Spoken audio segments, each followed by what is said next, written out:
வாங்க ஃப்ரெண்ட்ஸ், இன்றைக்கி வீடியோவில் நான் ஒரு ஹெல்த்தியான பிரேக்ஃபாஸ்ட் காட்டி கொடுக்குறேன். ஓட்ஸ் மாவு கின்மா மாவு ரெண்டும் பயன்படுத்தி ரொட்டி தட்டி காட்ட போகிறேன். வெரி ஹெல்த்தி பிரேக்ஃபாஸ்ட்டு, ரொம்ப சத்தானது. இது ஓட்ஸ்லேயே க்ளூட்டன் ஃப்ரீ இருக்கும், கின்மாலே high fibre, protein, antioxidant என்ன இல்லை இதில் அத்தனை ஹெல்த் பெனிஃபிட்ஸ் இருக்கிறப்படி தான் மாவு ரெண்டுத்தையும் எத்தனை வேணுமோ அத்தனை எடுத்துட்டு அதுக்கு டேஸ்ட் என்ஹான்ஸ் பண்ணுறதுக்கு கேரட் துருவல், வெங்காயம் பொடியாக நெருக்கிண்டு, சோம்பு கீரை, காரத்துக்கு ஏற்ற பச்சை மிளகா, மல்லித்தழை, புதினா தழை, கேப்சிகம் பொடியாக நெருக்கி சேர்த்துருக்கேன். தேவையான உப்பு சேர்த்துட்டு நல்ல மாவு தண்ணி தொளிச்சு கலந்து ரெடியாக வச்சுக்கோங்க. ஒரு 10 நிமிஷம் ரெஸ்ட்டில் இருக்கட்டும். நீங்கள் தண்ணியை ஒரே அடியாக ஊற்றிடக்கூடாது, ஏன்னா அரிசி மாவு மாதிரி இது தண்ணி உருவாது. கொஞ்சம் பார்த்து தண்ணி தொளிச்சு கலக்கணும் மாவை. ஓட்ஸ் மாவு கொஞ்சம் ரொம்ப ஸ்டிக்கி, ஏன்னா அது க்ளூட்டன் ஃப்ரீயாக இருக்கிறதுனால அந்த மாதிரி நேச்சர் அதுக்கு. ஸோ இப்போ கலந்து ஒரு சைடில் ரெடியாக வச்சுருக்கேன். இப்போ இதுக்கு காரசாரமாக தொட்டுக்கிறதுக்கு ஒரு சட்னி ரெடி பண்ண போகிறேன். எந்த சட்னி? பீர்த்தங்காய் சட்னி எப்படி பண்ணுறதுன்னு காட்டின்னு இருக்கேன். ஒரு வானலியில் 2 டீஸ்பூன் ஆயில் விட்டுட்டு 1 டேபிள் ஸ்பூன் அளவுக்கு உளுந்து சேர்த்துக்கோங்க. உளுந்து செவந்த உடனே பீர்த்தங்காயை பொடியாக நெருக்கி இல்லை ரவுண்டாக இந்த மாதிரி நெருக்கி சேர்த்துக்கோங்க. அப்புறம் நிறைய காரத்துக்கு பச்சை மிளகாய் சேர்த்துக்கோங்க. ஏன்னா கின்வா மாவு வந்து கொஞ்சம் கசப்பு தன்மை இருக்கும், அதனால அதுக்கு காம்பன்சேட் பண்ணுறதுக்கு காரசாரமாக சட்னி அரைச்சிக்கணும்.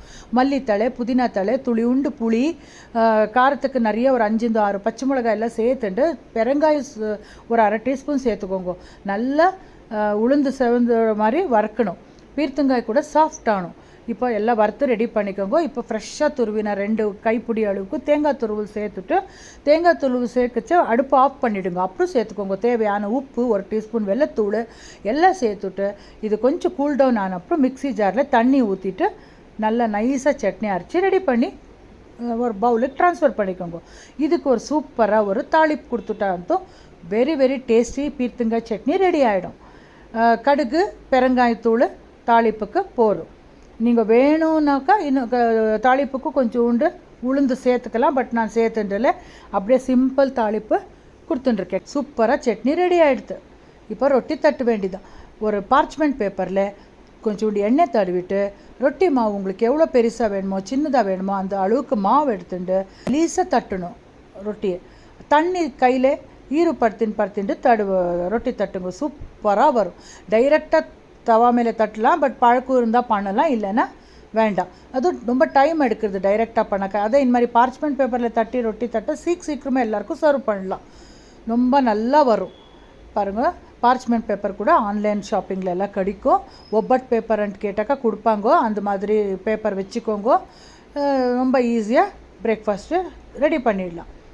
பாருங்கள், மூடிட்டு வேக வச்சு எடுங்க. சுத்தூள் எண்ணெய் போட்டுவிட்டு 2 பக்கமும் நல்லா செவக்கிற மாதிரி ரொட்டியை சுட்டுட்டு அப்புறமா சர்வ் பண்ண வேண்டியது தான். நெய் தொட்டுண்டு சாப்பிட்லாம், இல்லை இந்த மாதிரி சட்னி காரசாரமாக பண்ணி சாப்பிட்லாம். அதெல்லாம் அவ்வளவா விருப்பம். கண்டிப்பாக இந்த மாதிரி ஹெல்த்தியான பிரேக்ஃபாஸ்ட்டு நம்ம டெய்லி லைஃப் ஸ்டைலில் நீங்கள் அடாப்ட் பண்ணிக்கணுன்ட்டு கேட்டுக்கிறேன். ஓகே ஃப்ரெண்ட்ஸ், இந்த மாதிரி ஹெல்த்தியான ரெசிபி பார்க்கணுன்னா வீணா லட்சுமி நாராயண் பேஜை ஃபாலோ பண்ணிட்டு பாருங்கோ. உங்களோட கமெண்ட்ஸை எனக்கு தெரியப்படுத்துங்க. So that N feedback very important. முடிஞ்ச அளவுக்கு ஃப்ரெண்ட்ஸ்க்கு, ரிலேட்டிவ்ஸ்க்கு ஷேர் பண்ணிட்டு பாருங்கள்.